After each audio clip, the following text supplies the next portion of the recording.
Questão 8 do primeiro exame de qualificação da UERJ de 2020. Ela vai falar sobre temperaturas, né?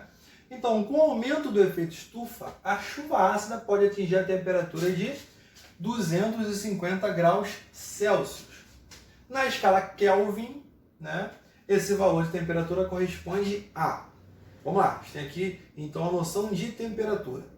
Basicamente, a gente tem as temperaturas usuais sendo Celsius, Kelvins e Fahrenheit. Tá? De cara, você deve lembrar das aulas de físicas, que a relação básica de construção, né, relação prática para resolver isso, entre elas é temperatura em Celsius sobre 5 é igual a temperatura em Fahrenheit menos 32 sobre 9, que é igual a temperatura em Kelvin menos 273 sobre 5 também.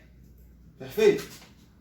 Essa relação ela pode ser aplicada, tá, em outras questões onde você vai construir uma outra escala, tá? Uma escala Richter, uma escala que você desejar. É apenas você fazer uma relação, isso aqui é construído entre a relação de um ponto fixo, né, que é o ponto de fusão e ebulição da água, geralmente entre 0 graus Celsius e 100 graus Celsius, entre 273 e 373, né?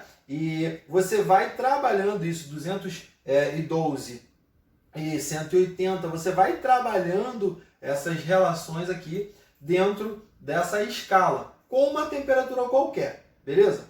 Mas para ser prático, para resolver essas questões, olha só, a questão de aplicação simples de fórmula, tá? Que a UERJ gosta disso, para você ganhar tempo e seguir e não perder essa questão. E paz, meus senhores, questão de relação simples de aplicação de fórmula, e tem gente que erra. Uma questão considerada média, porque geralmente ali cerca de 50% das pessoas erraram essa questão.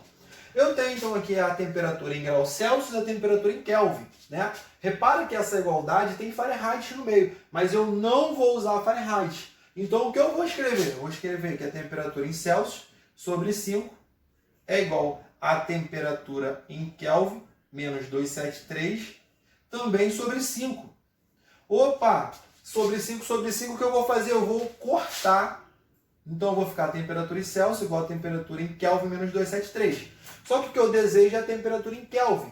Então o menos 273 vai passar para lá, mais 273. Então vai ser temperatura em Kelvin igual a temperatura em Celsius, mais 273. Quanto que é a temperatura em Celsius? 250. Então vai ser 250 mais 273, beleza? Vamos ter a temperatura em Kelvin igual a 523 graus Kelvin. Opa!